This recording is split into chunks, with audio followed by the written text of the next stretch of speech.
Greetings, class. I hope that all is going well. I am chiming in here. It's been several weeks since we started school, and I wanted to make sure that everybody's doing okay. I hope that you know that you can always email me at Jackie, Jackie, .Gibbons, Gibbons, at kctcs.edu. It's also in the information instructor part of the class. But I had something specific to say, and then I wanted to talk briefly about the paper that has been posted. First of all, a couple weeks ago, an instructor came to me and talked to me about a student showing them someone's online course and that their schedule wasn't up.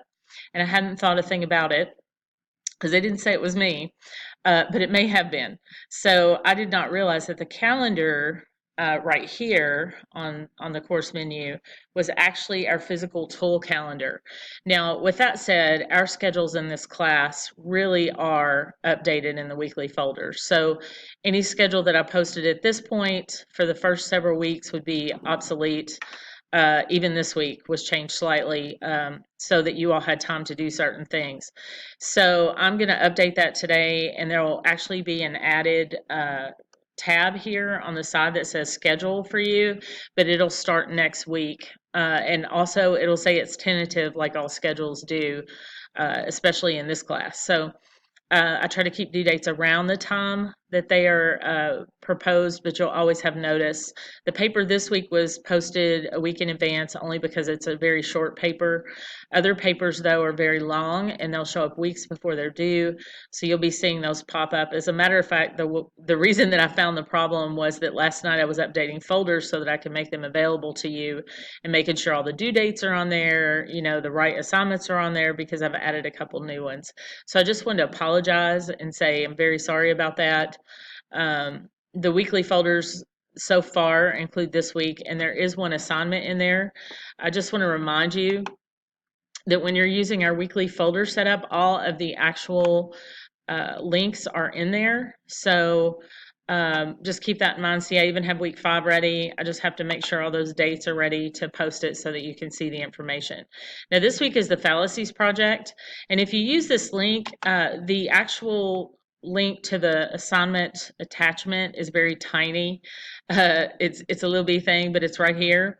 And then if you use the actual course papers and projects link, though, it's a little bit different. It's actually right here as soon as you come to the page. So let's open that up just for a second. I just want to comment on it.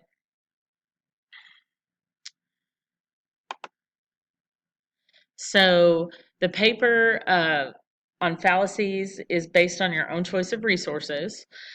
You do have to talk about 5 different fallacies. Now, we did have an assignment on that, and I think everybody did quite well, quite good on it. And so this is the expanded version of that. And it even tells you the 10 points introduction that defines what a fallacy is. So it breaks down the points in here in a just to ensure that you're getting the 5. This right here is an example of a level 1 header in APA. In the RWJ this week, you're expected to set up an APA paper. That APA paper is so that you can use it for this. Originally, when I set that up, it was just supposed to be a template that you all set up to reuse, but someone emailed me and asked me, can we go ahead and plug in the fallacies information in that? And so I did add to that RWJ just so that you knew that yes, you can.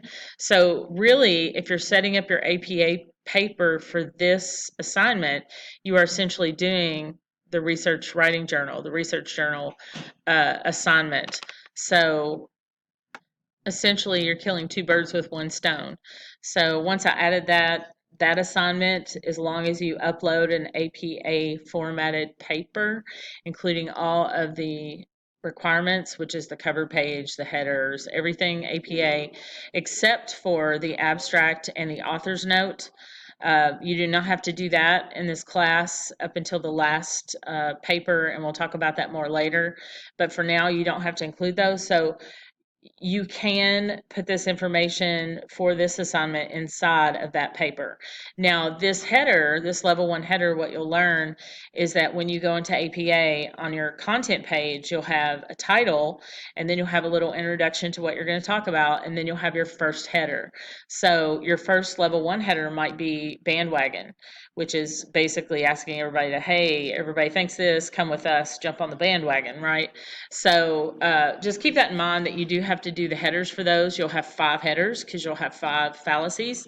And once you get that done, if you can upload the RWJ a little bit early, I can make sure that your headers look good and everything for you. Or if you have any questions about that, just email me, let me know. Or you can even email the actual template that you're the APA template that you're working on, and I can look at that and make sure that you're on the right track.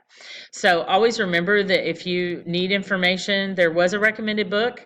It is what I used to grade, but if you didn't get it, you need to go to OWL, OWL, and Purdue and put APA in it. And it usually works best in the Google search. So that hopefully will help you find APA formatting. There are example papers on there.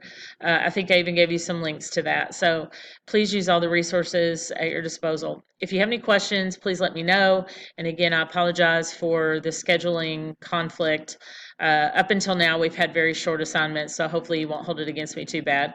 And I'll get that taken care of. But remember, the most current schedule is always going to be in those weekly folders. So I don't want to confuse you when that posts, because sometimes I combine assignments, I do certain things differently depending on what we need for that specific paper or something that students are struggling with. I might add something in that's a small exercise to help you. So please just keep that in mind. Again, feel free to contact me if you need me. I hope you have a great week. Thank you.